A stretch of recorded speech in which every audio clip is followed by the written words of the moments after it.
जब आपको ये लगे मैं अब कुछ भी नहीं कर पाऊंगा, अब लाइफ खराब हो चुकी है, मैं बर्बाद हो चुका हूँ, जीने को मन नहीं करता, जीने से अच्छा है कि मर ही जाऊं, मेरी इतने सालों की मेहनत काम क्यों नहीं आ रही, और लोग बहुत ज़्यादा तरक्की कर रहे हैं, मैं मेहनत भी करता हूँ या करती हूँ फिर भी काम नहीं आती, मैं अब क्या करूँ, मैं बहुत बड़ा फेलियर हूँ, मेरे एफर्ट्स काम नहीं आ रहे, अब मुझे क्या करना चाहिए। तो जितने भी आपके इस प्रकार के प्रश्न हैं उन सभी का यकीन करना इस वीडियो के आखिर तक पहुंचते पहुंचते आपको उन सभी चीज़ों का जवाब मिल चुका होगा। तो सबसे पहले दोस्तों, मरने की या ऐसा कुछ स्टेप उठाने की ज़रूरत नहीं है, क्योंकि मान लेता हूं कि आप बहुत बार अनगिनत बार फेल हुए हो, लेकिन क्या यार असफलता की कुछ हमें सीढ़ियां ही चढ़नी होती हैं? क्या कुछ लिमिटेशन है असफलता के कि आप इतने बार ही असफल हो सकते हो लाइफ के अंदर, उसके बाद आपको मरना ही पड़ेगा। अगर सक्सेस नहीं भी हो रहे हो, आपको वो सभी चीज़ें नहीं मिल रही हैं जिनके लिए आप इतना एफर्ट कर रहे हो, इतनी मेहनत कर रहे हो, इतने प्रयास कर रहे हो, तो खुद बैठो देखो, क्योंकि बाहर से यकीन करना कि बाहर से आपको कोई भी नहीं बता सकता। मैं सिर्फ आपको यहाँ से बोलकर उन चीज़ों के प्रति आपको मोटिवेट या गाइड कर सकता हूँ, क्योंकि एक्चुअल में तो मुझे भी नहीं पता कि आपने कितनी मेहनत की है, कब से लगे हुए हो और किस प्रकार आपने मेहनत की है, किस फील्ड किस क्षेत्र में आपने मेहनत की है। लेकिन मैं यहाँ से सिर्फ आपको उन सब चीज़ों के बेसिक फॉर्मूले, बेसिक रास्ते बता सकता हूँ जो बहुत कम लोग बताते हैं, क्योंकि ज़्यादातर लोग चिकनी चुपड़ी बातें ही करने में लगे रहते हैं। लेकिन मेरा मकसद सिर्फ ये है कि मैं आपको लगातार अच्छे सच्चे मन से गाइड करता रहूँ। तो यार, मरने की या कुछ कर गुजरने की अभी ज़रूरत नहीं है, क्योंकि आप कितनी बार भी फेल हो चुके हो तो अभी भी आपके पास मौके हैं फेल होने के भी, पास होने के भी। पास होना किसे कहते हैं? जब आपको वहाँ से कुछ रिटर्न में मिले, जब आपको कुछ रिजल्ट्स मिले, पैसा मिले, फेम मिले, इसी को तो पास बोलते हैं। अब आपके पास इतने एक्सपीरियंस हैं लेकिन उनकी अब आपको कदर ही नहीं है, इसी वजह से आप खुद को फेल मानते हो। यार एक काम करो, जितने आपके पास एक्सपीरियंस है, अनुभव है, उनसे भी कोई इकट्ठा करो, उसको देखो कि मैंने इतने सालों में अगर सक्सेस नहीं मिली, जिसको लोग सक्सेस बोलते हैं, तो ठीक है मैं असफल हो गया, लेकिन मेरे पास इतने तजुर्बे भी तो हैं। एक बार रिकॉल करना कि आज से 10 साल पहले आप कहाँ थे, क्या कर रहे थे।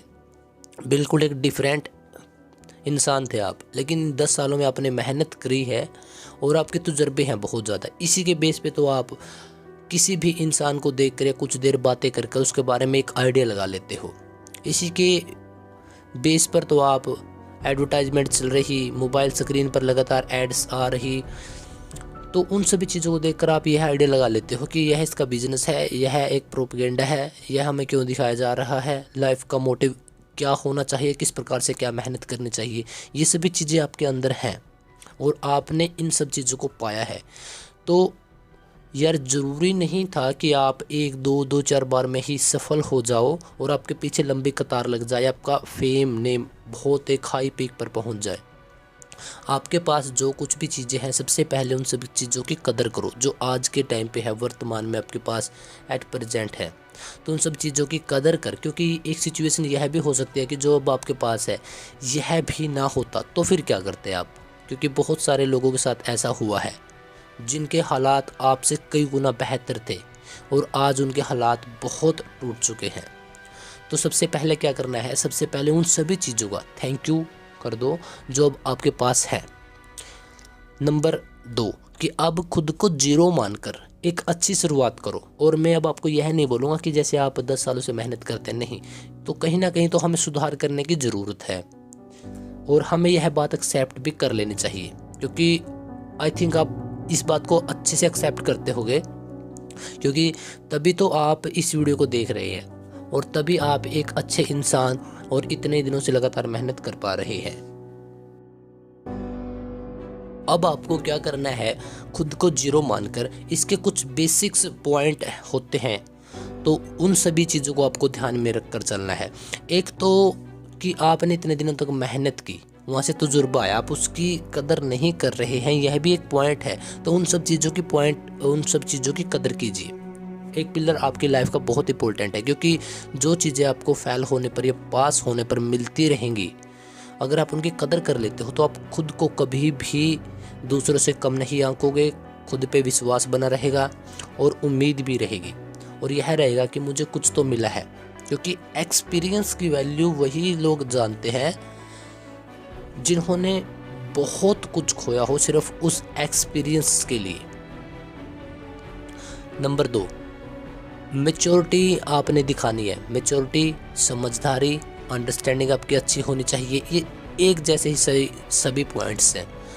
तो आपने मैच्योर पर्सन की तरह एक रिएक्ट करना है, जिस प्रकार से एक मैच्योर आदमी रिएक्ट करता है कि अगर कुछ चीज़ें नहीं भी मिल पा रही तो उसके लिए उसके फेस पर कोई असर नहीं पड़ रहा, उसके अंदर भी कोई असर नहीं पड़ रहा, लेकिन वो सब चीज़ों को समझ रहा है कि मैंने इतने टाइम से मैं इस क्षेत्र में या इस चीज़ के लिए प्रयत्न कर रहा हूँ, तो दिक्कतें कहाँ पर है। खुद को हर एक दिन आपको आंकना पड़ेगा, खुद को हर एक दिन आपको आपके अंदर झांकना पड़ेगा, देखना पड़ेगा कि कहाँ पे क्या ऐसी खामियां रह रही हैं जिससे दूसरे लोगों को या फिर और लोगों को रिजल्ट्स मिल जाते हैं इस क्षेत्र में, तो मुझे क्यों नहीं मिल पा रहे। और यकीन करना कि मरना या फिर इन सब चीज़ों को गिव अप कर देना ऐसा कुछ नहीं है। मानता हूँ कि आपने काफ़ी टाइम से मेहनत की है, आप कुछ नहीं अभी तक आपने हासिल किया, लेकिन यार खुद के अंदर बदलाव करना, सोचकर बैठकर समझना, देखना, यही तो मैच्योरिटी है। और यही मैच्योरिटी से बड़ी कोई चीज़ नहीं है, चाहे कोई काम है, चाहे कोई भी चीज़ है। इस बात को आप हमेशा ध्यान रख लेना, क्योंकि मैच्योरिटी को तोड़ने वाली आज तक इस दुनिया में कोई भी चीज़ नहीं बनी। फेलियर या फिर पास, सक्सेस, कोई भी। तो हमेशा एक मैच्योर पर्सन की तरह रिएक्ट करो, चीज़ों को समझो, देखो, सोचो कि क्या चल रहा है, क्यों चल रहा है, कहाँ पे क्या खामियां रह रही है, और जो इनके बदले, एफर्ट्स के बदले मेरे पास आया है, उनका यूज मैं कहाँ पर कैसे कर सकता हूँ। और सबसे बड़ी बात गाइज, कि कभी भी हार नहीं माननी है, कभी भी खुद को दूसरों के मुकाबले कम नहीं आंकना है, क्योंकि अगर आपने खुद को दूसरों के मुकाबले कम आंक लिया तो यकीन करो इस बात पे भी कि आप छोटे ही बन जाओगे। क्योंकि जैसा हम खुद को देखते हैं वैसे ही हम होते हैं एक्चुअल में।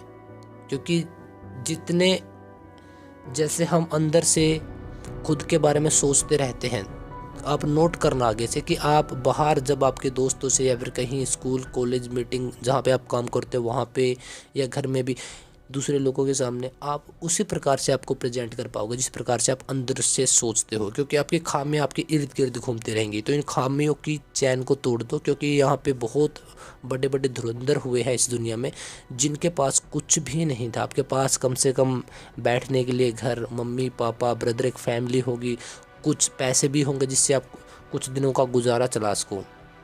तो उन लोगों के पास कुछ भी नहीं था, उनके पास सिर्फ एक जुनून था, एक मोटिव था कि मुझे सिर्फ कुछ करना है। तो गाइज, कितनी बार भी आप फेल हो, इस चीज़ के आपके ऊपर कोई असर नहीं पड़ना चाहिए आगे से। और यकीन करना इस बात पे भी कि जब आप सक्सेस हो जाओगे या आप खुद को ऐसा मान लोगे कि मैं अब वो सभी चीज़ें हैंडल कर सकता हूँ, तो यकीन करना कि जो ये फेलियर्स से आपके एक्सपीरियंस मिल रहे हैं, उस दिन सबसे अच्छे और सबसे सच्चे और सबसे बड़े आपको तब भी यही लगेंगे। क्योंकि आपको लगेगा कि अगर उस दिन फेल नहीं होता, उस दिन में फेल नहीं होती, तब मुझे एक्सपीरियंस नहीं मिलते जिसकी बदौलत मैं यहाँ पे पहुँचा हूँ। तो ऐसा कुछ करने की ज़रूरत नहीं है कि मरना ही सब चीज़ों का सल्यूशन है। इसके बाद भी मुक्ति नहीं मिलेगी आपको। और लगे रहो, रुको नहीं, क्योंकि आपके घर में मम्मी पापा, भाई, आप सभी की सक्सेस का इंतज़ार कर रहे हैं। खुद को इतना काबिल बना लो दोस्तों कि सफलता को आना ही पड़े आपके पास। और रुकना नहीं है, झुकना नहीं है, कभी भी खुद के ऊपर विश्वास रखना है कि जो हुआ सो हुआ, अब आगे से ये चेंज करूँगा, आगे से ये चेंज करूँगा। खुद की खामियों को सुधारने की कोशिश करनी है। इसी को मैच्योरिटी बोलते हैं। यही सक्सेस का सबसे बड़ा फॉर्मूला है। यकीन करना कि सक्सेस आएगी, ज़रूर आएगी।